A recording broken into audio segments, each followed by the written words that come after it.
Hello friends, welcome to everyone. Laplace transform के next topic में हम लोग इंटीग्रेशन थ्योरम को पढ़ेंगे। प्रीवियस वीडियो में हम लोग डिफरेंशिएशन थ्योरम को प्रूव करने के लिए और उसको एन टर्म्स तक के निकालने के लिए पढ़े थे।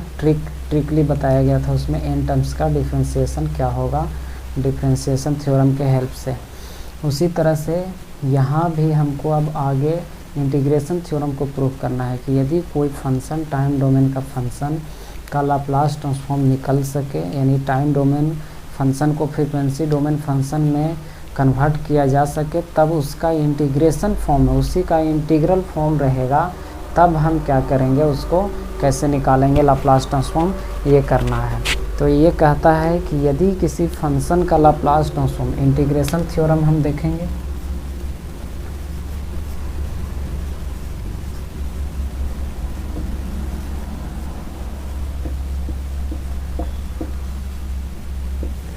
ये कहता है इंटीग्रेशन थ्योरम कि if Laplace of F T is equal to F S, that means किसी भी टाइम डोमेन फंक्शन का लाप्लास ट्रांसफॉर्म निकल सके, तब कहता है देन लाप्लास ऑफ किसी फंक्शन का, उसी फंक्शन का 0 से T F T with respect to D T हो, यानी इंटीग्रेशन फॉर्म में डायरेक्ट फंक्शन का लाप्लास ट्रांसफॉर्म निकालना हो, तो ये आएगा हमारा F S by S, f s upon S. यही थ्योरम है कि यदि किसी फंक्शन का लाप्लास ट्रांसफॉर्म एफ एस हो, यानी टाइम डोमेन फंक्शन को फ्रीक्वेंसी डोमेन फंक्शन में कन्वर्ट किया जा सके, तब उस फंक्शन का इंटीग्रल फॉर्म रहेगा, इंटीग्रेशन फॉर्म रहेगा, जिसका लिमिट, एक लिमिट 0 दूसरा लिमिट t रहे, टाइम का फंक्शन रहे, तब उस फंक्शन का एक लाप्लास ट्रांसफॉर्म निकालेंगे। तो एफ एस बाई एस, यानी जो फंक्शन है उसका जो फ्रीक्वेंसी डोमेन में जो वैल्यू होगा वो आर अपॉन एस होगा। इसी चीज़ को हमको प्रूफ करना है। तो प्रूफ करने के लिए जिस तरह से डिफरेंशिएशन थ्योरम को हम प्रूफ किए, सेम उसी तरह से इसमें भी इंटीग्रेशन थ्योरम को हमको प्रूफ करना है। तो प्रूफ करते हैं इस फंक्शन, इस थ्योरम्स के हेल्प से, इस थ्योरम को कि एफ एस बाई एस कैसे आएगा। तो सेम यहाँ भी पर भी क्या करना है हमको कि लाप्लास ऑफ एफ टी नहीं, लाप्लास ऑफ एफ टी नहीं निकालना है, बल्कि यहाँ पे जो फंक्शन था उस फंक्शन का इंटीग्रेशन निकालना है।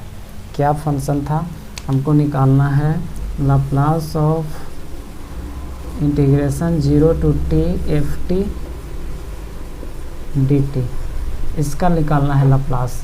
तो हम क्या लिखेंगे, जैसे ही लाप्लास का साइन हटाएंगे, इंटीग्रेशन देंगे 0 टू इन्फिनिटी, और जो फंक्शन रहता है वो लिखते हैं। तो फंक्शन ये पूरा है, इसको लिखेंगे 0 to T F T D t, ये फंक्शन लिखें। अपनी ओर से e to the power minus s t दिया जाता है इंटू डी टी, यानी लाप्लास का फार्मूला जो था कि 0 to infinity integration f t into e to the power minus s t D t. यहाँ एफ टी के जगह पर क्या काम कर रहा है, एफ टी के जगह पर ये पूरा टर्म काम कर रहा है, ये एफ टी है, अपनी ओर से e to the power minus s t into d t लिखे हैं। अब इसको इंटीग्रेट करना है, तो इंटीग्रेशन करने के लिए क्या करेंगे, इंटीग्रेशन बाय पार्ट का रूल लगाएंगे। तो इंटीग्रेशन बाय पार्ट में u और v हमको कंसीडर करना है, तो ये लास्ट एक्सपोनेंशियल वाला टर्म है, इसको भी कंसीडर करेंगे। तो क्या लिखेंगे, u को रखते हुए, u का क्या वैल्यू है, limit 0 to T F t into d t, ये रखें, और इंटीग्रेशन ऑफ भी d t e to the power minus s t D t, भी के जगह पर है, लिमिट हो जाएगा 0 टू इन्फिनिटी माइनस। इसके बाद फिर क्या करते हैं, फिर से limit 0 to infinity d f t by d t लिखा जाता है, यानी डी एफ टी के जगह पर क्या है, एफ टी के जगह पर है 0 to T F t into d t by d t, ये लिखें d f t by d t. फिर इंटीग्रेशन ऑफ भी d t e to the power minus s t D t, और पूरा का होल डी टी भी होता है, पूरा का whole dt।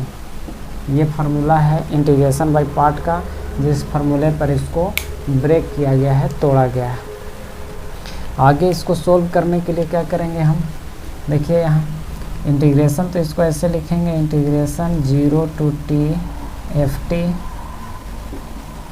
dt, e to the power minus s t का इंटीग्रेशन हो जाएगा e to the power minus s t upon minus s, limit 0 to infinity.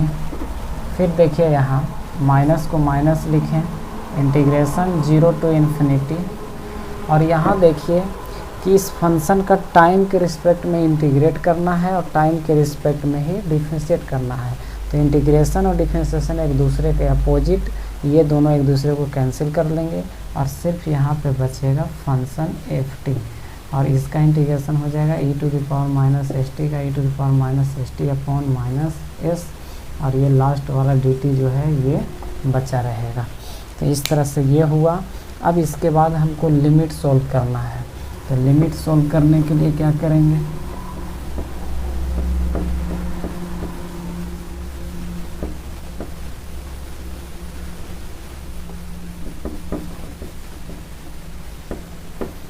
देखिए लिमिट जब हम सोल्व करेंगे तो क्या होगा, सबसे पहले इसमें ये प्रीवियस वाला है, इसमें अपर लिमिट रखेंगे, तो अपर लिमिट रखेंगे t के जगह पर इन्फिनिटी, फिर इसके बाद e to the power minus s t, तो t के जगह पर इन्फिनिटी रखेंगे तो e to the power minus infinity का वैल्यू 0 होता है, अपर लिमिट 0 हो गया, माइनस लोअर लिमिट, तो लोअर लिमिट f0 रखेंगे, तो यहाँ पे t के जगह पर 0 रख देंगे तो फंक्शन का वैल्यू ही 0 हो गया पूरा, और 0 से मल्टीप्लाई हो जाएगा तो f0 पर पूरा फंक्शन क्या हो जाएगा, 0 हो जाएगा, इसका वैल्यू क्या हो जाएगा, 1 हो जाएगा, तो ये वैल्यू भी हो जाएगा 0, यानी 0 minus 0, upper limit minus lower limit हो गया, और इसमें से ये बाहर निकल जाएगा तो प्लस 1/s, और ये रहेगा integration 0 to infinity f t into e to the power minus s t D t, ये रहेगा। और ये कितना का निकाल रहे हैं हम निकाल रहे हैं Laplace of integration 0 to T F t into d t का हम निकाल रहे हैं, तो ये आया हमारा, ये 0 हो गया 1/s, और इसको क्या लिख सकते हैं, लाप्लास ऑफ एफ टी का फार्मूला है, लाप्लास ऑफ एफ टी बराबर यही होता है कि 0 to infinity integration 0 to infinity f t into e to the power minus s t D t, तो इसको हम लिख सकते हैं लाप्लास ऑफ एफ टी, और लाप्लास ऑफ एफ टी को क्या लिखा जा सकता है, एफ एस, तो ये रह जाएगा लाप्लास ऑफ एफ टी को एफ एस लिखेंगे और बाय एस। यही प्रूफ करना था हमको कि इंटीग्रेशन जो होगा 0 टू टी एफ टी का लाप्लास ट्रांसफॉर्म का, तो क्या आएगा, एफ एस बाई एस। इस तरह से प्रूफ हो गया हमारा इंटीग्रेशन थ्योरम कि यदि Laplace of integral function 0 to T F T D t equal to होगा s f s upon s, ये इंटीग्रेशन थ्योरम था। तो ध्यान रखना है डिफरेंशिएशन थ्योरम में s मल्टीप्लाई में जाता है, इसमें s डिवाइड में जाता है, ठीक है। आगे हम नेक्स्ट थ्योरम देखते हैं, initial value theorem and final value theorem.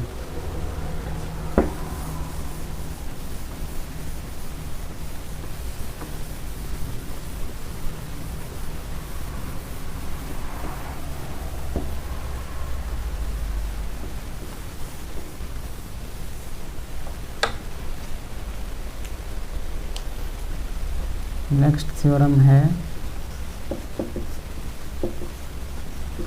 Initial value theorem.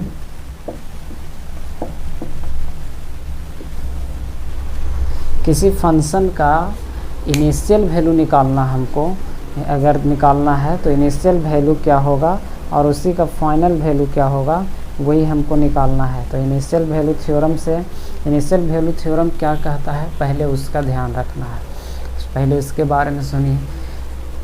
तो कहता है इनिशियल वैल्यू थ्योरम कि यदि किसी फंक्शन का लाप्लास ट्रांसफॉर्म यानी ft का लाप्लास ट्रांसफॉर्म fs हो और उसका फर्स्ट डेरिवेटिव ft का वो लाप्लास ट्रांसफॉर्मेबल हो, यानी उसका डिफरेंशिएशन एक बार डिफरेंशिएट करे फंक्शन को तो उसका भी लाप्लास ट्रांसफॉर्म निकल सके, तब कहता है कि जो उस फंक्शन का इनिशियल वैल्यू होगा यानी f0 जो होगा वो होगा, हम लिख सकते हैं लिमिट t टेंस टू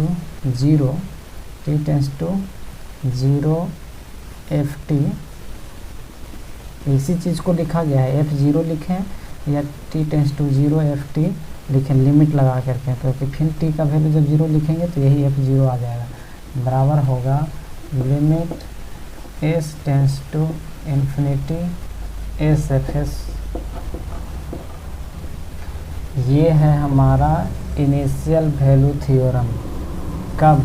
कहता है कि यदि किसी फंक्शन का लाप्लास ट्रांसफॉर्म ft का लाप्लास ट्रांसफॉर्म fs हो तब उस फंक्शन का इनिशियल वैल्यू जो होगा यानी 0 टाइम पर वो क्या होगा, limit t tends to 0 ft बराबर हो जाएगा limit s tends to infinity sfs। यही इनिशियल वैल्यू है। अब इसको हमको प्रूफ करना है, तो इनिशियल वैल्यू थ्योरम को प्रूफ करने के लिए क्या करना है हमको कि सबसे पहले हमको लाप्लास प्रूफ में इसका प्रूफ देखते हैं। हमको निकालना है Laplace of dft by dt, Laplace of dft by dt।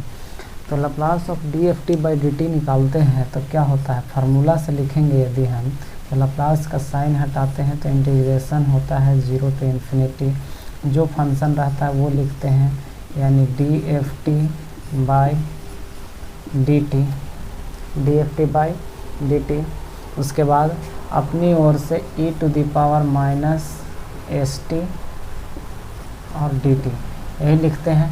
तो देखिए लाप्लास ऑफ ft के जगह पर ये पूरा किए हैं, तो इंटीग्रेशन 0 टू इन्फिनिटी ft के जगह पर जो था पूरा लिख दिए, अपनी ओर से e to the power minus st dt। अब इसी बराबर जो ये डिफरेंशिएशन थ्योरम से इसको लिख सकते हैं sfs माइनस f0 प्लस, ये तो लाप्लास के फार्मूला से लिख दिए। और दूसरा डिफरेंशिएशन थ्योरम से इतना का ही लाप्लास ट्रांसफॉर्म निकालें प्रीवियस वीडियो में, तो आया sfs माइनस f0 प्लस। अब ये दोनों बराबर हो गया, इतना इक्वल टू इतना आप लिख सकते हैं। और अब इसी में हम क्या कर रहे हैं कि यदि टाइम लिमिट एग्जिस्ट करे तब हम लेट कर लेते हैं, क्योंकि हमको t इक्वल टू 0 पर वैल्यू निकालना है, t का वैल्यू 0 पर निकालना है। तो टाइम और फ्रीक्वेंसी, s वाला टर्म फ्रीक्वेंसी का टर्म है, टाइम एंड फ्रीक्वेंसी एक दूसरे को रेसिप्रोकल हैं।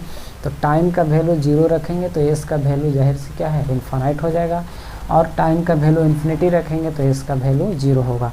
तो हमको जब t का वैल्यू 0 पर निकालना है तो s क्या होगा, इन्फिनिटी होगा। तो इसमें हम लेट कर लेते हैं, let s tends to infinity, s approaches to infinity, यानी s का वैल्यू क्या हो जाएगा, इन्फिनाइट होगा जब t का वैल्यू 0 रखेंगे तब। तो इसी वैल्यू को पुट कर दीजिए दोनों तरफ में, तो ये जो वैल्यू आया है उसको हम लिख देते हैं। देखिए ये जो वैल्यू है उसी को यहाँ पे पुट कर दिया जाता है।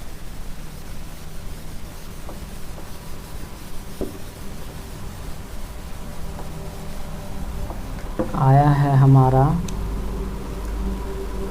Integration 0 to infinity dft by dt into e to the power minus st dt बराबर sfs माइनस f0 प्लस, इतना इक्वल टू इतना लिख दिए।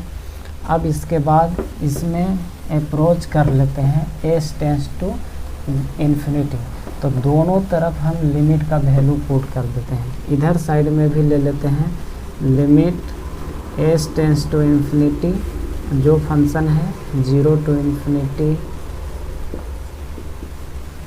D f t by d t e to the power minus s t D t equal to, इधर भी limit s tends to infinity कर दिए और क्या रह जाएगा s f s minus f zero plus, दोनों साइड में हम s tends to infinity limit ले लिए।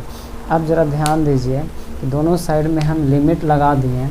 अब इस लिमिट को सोल्व करना है, तो यहाँ ध्यान दीजिए कि एस जो है वो टाइम का फंक्शन नहीं है, एस फ्रीक्वेंसी का फंक्शन है। तो यदि हमको इसको डिफरेंशिएट भी करेंगे तो टाइम के रिस्पेक्ट में, इंटीग्रेट भी करेंगे तो टाइम के रिस्पेक्ट में, तो एस का जो भी फंक्शन है वो तो रहेगा ही रहेगा। और लिमिट का वैल्यू कहाँ पुट करना है, एस का वैल्यू।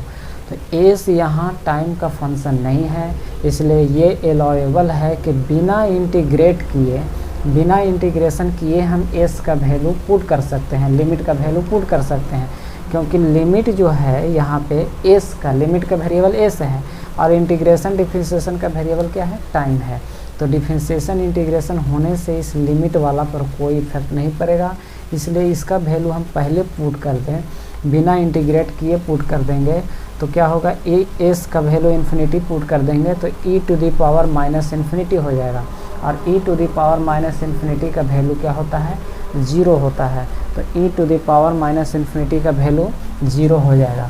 तो यहाँ एक लाइन लिखना पड़ेगा कि here s is not a function of time, so it is allowable to put the value of S without integrating, बिना इंटीग्रेशन किए हम एस का वैल्यू पुट कर सकते हैं। और इस तरह से एस का वैल्यू यदि पुट कर देंगे तो लेफ्ट हैंड साइड वाला जो भी वैल्यू है वो वनिश हो जाएगा, गायब हो जाएगा, ज़ीरो हो जाएगा। और इधर क्या रहेगा, ये तो पूरा ज़ीरो हो गया, एस का वैल्यू जब इन्फिनिटी पुट कर दिए तो अब इंटीग्रेशन डिफरेंशिएशन कुछ करने का कोई ज़रूरत नहीं है। इधर लिमिट देखिए, एस का वैल्यू कहाँ रखा है, जहाँ एस का फंक्शन है, एस का फंक्शन यहाँ है, इसमें तो कहीं एस है नहीं, तो इसमें तो लिमिट नहीं रखा है, ये लिमिट से आज़ाद है। तो सिर्फ इसी के साथ लिमिट लगाते हैं, एस टेंस टू इन्फिनिटी और एस एफ एस ब्रैकेट रखे हैं, इसका मतलब दोनों पर लिमिट है, लेकिन इसमें लिमिट एग्जिस्ट करेगा नहीं, इसलिए इसको अलग कर देते हैं और एफ जीरो प्लस ये कर लिए।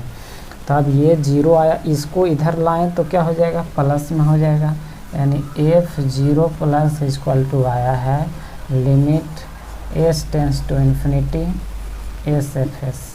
यही हमको प्रूव करना था कि एफ जीरो का वैल्यू जो आएगा वो क्या आएगा, limit s tends to zero s f s. अब इसी चीज़ को दूसरे शब्दों में हम लिख सकते हैं, दूसरे टर्म में क्या लिख दे सकते हैं, टी के फंक्शन के फॉर्म में हम लिखें इसको, तो एफ जीरो को लिख सकते हैं, एफ जीरो है, एफ जीरो प्लस बराबर लिख सकते हैं limit t tends to zero f t. देखिए एफ टी लिखे हैं, लेकिन जब टी का वैल्यू जीरो रखेंगे तो एफ जीरो प्लस हो जाएगा, बराबर आया है हमारा limit s tends to infinity s f s, s f s. ये प्रूफ हो गया हमारा initial value theorem. Initial value theorem याद रखना है कि कोई भी फंक्शन का टी टेंस टू जीरो पर वैल्यू जो होगा वो क्या होगा, फ्रीक्वेंसी फॉर्म में limit s tends to infinity s f s, यानी यहाँ टी का वैल्यू जब जीरो रहेगा तो एस का वैल्यू इन्फाइनाइट हो जाएगा और इधर हमेशा एस एफ एस रहेगा, इनिशियल वैल्यू थ्योरम में भी और फाइनल वैल्यू थ्योरम में भी। तो फाइनल वैल्यू थ्योरम को भी इसी तरह से प्रूफ करेंगे। फाइनल वैल्यू थ्योरम को भी हम प्रूफ कर लेते हैं, क्या है फाइनल वैल्यू थ्योरम, उसको भी देख लेते हैं। नेक्स्ट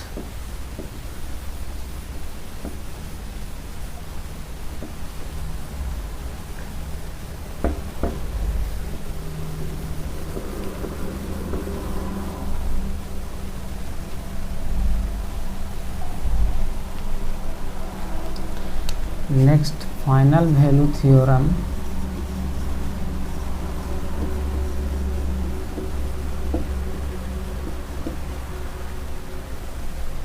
फाइनल वैल्यू थ्योरम कहता है कि यदि लाप्लास ऑफ एफ टी बराबर एफ एस हो, यानी एफ टी का लाप्लास ट्रांसफॉर्म एफ एस हो और साथ ही साथ एस इंटू एफ एस जो है फंक्शन का फ्रीक्वेंसी फॉर्म में लाप्लास ट्रांसफॉर्म निकालने के बाद जो है उसमें एस से मल्टीप्लाई करने के बाद वो एनालिटिक हो इमेजिनरी एक्सिस पर, यानी इमेजिनरी एक्सिस पर एनालिसिस किया जा सके, तब उसका जो वैल्यू होगा वो क्या होगा कि limit t tends to infinity, final value निकालना है तो टाइम का वैल्यू इन्फिनिटी रखेंगे, f T is equal to होगा limit s tends to 0 s f s.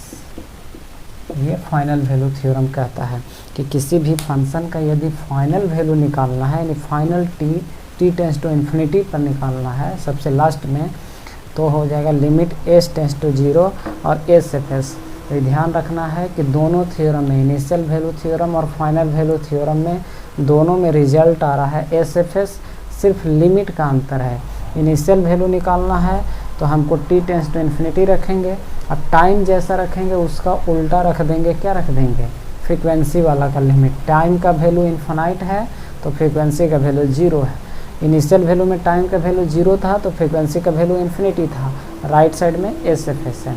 अब फिर से इसको हम क्या करते हैं, प्रूफ करना है, तो प्रूफ करने के लिए वही प्रोसेस, प्रूफ करने के लिए फिर से वही Laplace of D f t by d T. Laplace of D f t by d T क्या होता है, इंटीग्रेशन 0 टू इन्फिनिटी, यानी ये फंक्शन है तो लाप्लास ऑफ एफ टी बराबर क्या लिखते हैं, limit 0 to infinity f t के जहाँ पर रख दिए d f t by d t, अपनी ओर से e to the power minus s t into d t, और ये डिफरेंशिएशन थ्योरम से इसका वैल्यू होता है, अभी बताएं, s f s minus f zero plus, तो s f s minus f zero plus लिखिए। अब हमको टाइम का वैल्यू इन्फिनिटी पर निकालना है तो फ्रीक्वेंसी इसके जस्ट अपोजिट होता है, फ्रीक्वेंसी का वैल्यू क्या होगा, 0 होगा। तो अब हमको फिर से लेट कर लेना पड़ेगा कि लेट एस टेंस टू 0, एस का वैल्यू क्या हो जाएगा, 0 हो जाएगा। अब ये एस का लिमिट का वैल्यू पुट कर दीजिए, इसका वैल्यू दोनों साइड में इतना बराबर इतना को करके और दोनों साइड में इसका वैल्यू रख देंगे। तो रखने के बाद क्या होगा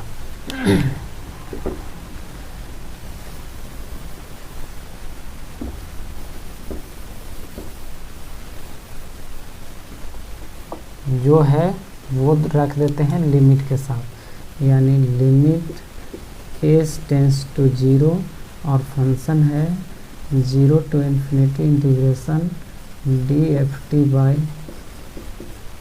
D t into e to the power minus s t D t equal to s f s minus f zero plus, sorry इधर भी लिमिट लगाना पड़ेगा, इधर भी हम लिमिट लगाएंगे तो लिमिट एस टेंस टू 0, दोनों साइड में एस टेंस टू 0 लिमिट लगा दिए।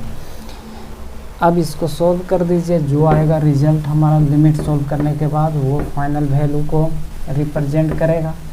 तो फाइनल वैल्यू को रिप्रेजेंट करने के लिए अभी देखिए इसमें फिर से यहाँ पे एस जो है टाइम का फंक्शन नहीं है, ये डिफरेंशिएशन भी टाइम के रिस्पेक्ट में करना है, इंटीग्रेशन भी टाइम के रिस्पेक्ट में करना है। तो डिफरेंशिएशन इंटीग्रेशन हमको टाइम के रिस्पेक्ट में करना है, लेकिन लिमिट का वैल्यू हमको एस के फॉर्म में रखना है, एस का वैल्यू रखना है। तो इसलिए डिफरेंशिएशन इंटीग्रेशन होने से कोई एस का वैल्यू में चेंजिंग नहीं होगा, इसलिए बिना इंटीग्रेट किए हम एस का वैल्यू पुट करेंगे। तो बिना इंटीग्रेट किए एस का वैल्यू जब पुट करेंगे तो ये हो जाएगा s e to the power minus 0, तो 0 का वैल्यू क्या होता है 1, तो ये तो वैल्यू इसका पावर क्या हो जाएगा 1 हो जाएगा। तो हमारा क्या फंक्शन बचेगा, उसमें बचेगा जो फंक्शन वो लिखना है, तो इसमें बचेगा डिफरेंशिएशन, ये 0 जब पुट कर देंगे एस का पावर यहाँ ई पे पावर 0 तो इसका वैल्यू 1 हो जाएगा। तो बचेगा यहाँ पे integration 0 to infinity d f t by d t integration of 0 to infinity dft/dt, और बराबर इधर क्या बचेगा, इधर लिमिट सिर्फ इसके साथ s का फंक्शन यहाँ है तो इसके साथ एग्जिस्ट करेगा, इसके साथ नहीं करेगा, तो इसको अलग कर देते हैं। Limit s tends to 0 s fs minus f0 plus को लिमिट से मुक्त कर दिए, अलग कर दिए। अब यहाँ पे ध्यान दीजिए कि हमको इंटीग्रेशन, और ये dt रहेगा, ये dt है, dt यहाँ पे इक्वल टू, तो देखिए कि अब हमको इसको टाइम के रिस्पेक्ट में डिफरेंशिएट भी करना है और टाइम के रिस्पेक्ट में इंटीग्रेट भी करना है, तो दोनों ख़त्म हो जाएगा और सिर्फ बचेगा यहाँ ft, और लिमिट रहेगा इसमें, लिमिट, क्योंकि इनडिफिनिट नहीं है, डिफिनिट है, तो इसका वैल्यू, फंक्शन का वैल्यू हमको इनडिफिनिट नहीं लेना है बल्कि 0 से इन्फिनिटी तक लेना है, तो 0 to इन्फिनिटी रहेगा, बराबर क्या रहेगा, इधर limit s tends to 0 s fs minus f0 plus रहेगा। अब देखिए इसको t का लिमिट सोल्व करेंगे, तो लिमिट सोल्व करने के बाद क्या आएगा, लिमिट सोल्व करने के बाद एक बार हायर लिमिट रखेंगे माइनस लोअर लिमिट, तो हायर लिमिट में इन्फिनिटी और लोअर लिमिट 0 है, तो यहाँ पे रखेंगे इसको f infinity minus f0, f0 रखें या 0 प्लस रखें, 0 प्लस ही कर देते हैं, 0 से थोड़ा सा ज़्यादा वैल्यू, बराबर आएगा limit s tends to 0 s fs minus f0 या 0 प्लस। अब देखिए ये वैल्यू जब रखे हैं तो ये माइनस में f0 प्लस इधर लेफ्ट साइड में और राइट साइड में f0 प्लस, दोनों एक दूसरे को कैंसिल आउट कर देगा, और फाइनल क्या बचेगा हमारा, तो फाइनल बचेगा f of infinity equal to limit s tends to 0 s fs, यही हमारा फाइनल वैल्यू आया। अब इसी को फिर लिमिट के फॉर्म में लिख सकते हैं, इस वैल्यू को लिमिट के फॉर्म में यदि हम लिखेंगे थ्योरम वाला में, तो इसको लिख सकते हैं f इन्फिनिटी equal to limit t tends to infinity ft, क्योंकि ft लिखे हैं, t का वैल्यू इन्फिनिटी रखे हैं, फिर यही आ जाएगा f इन्फिनिटी बराबर लिमिट s टेंस टू 0 और s fs। ये फाइनल वैल्यू थ्योरम प्रूफ हो गया। तो ध्यान रखना है, इनिशियल वैल्यू थ्योरम और फाइनल वैल्यू थ्योरम दोनों एक ही हैं, रिजल्ट दोनों का राइट साइड में एक ही आएगा, एस एफ एस आएगा। सिर्फ अंतर ये है कि यदि इनिशियल वैल्यू निकालना रहेगा तो टाइम का लिमिट यहाँ 0 रहेगा, तो फ्रीक्वेंसी का लिमिट इन्फिनिटी होगा, और यदि फाइनल वैल्यू निकालना है तो टाइम का लिमिट इन्फिनिटी होगा, फ्रीक्वेंसी का लिमिट 0 होगा। राइट साइड में दोनों में एस एफ एस रहेगा। तो इस तरह से आपका इनिशियल वैल्यू थ्योरम और फाइनल वैल्यू थ्योरम प्रूफ हुआ। Thank you.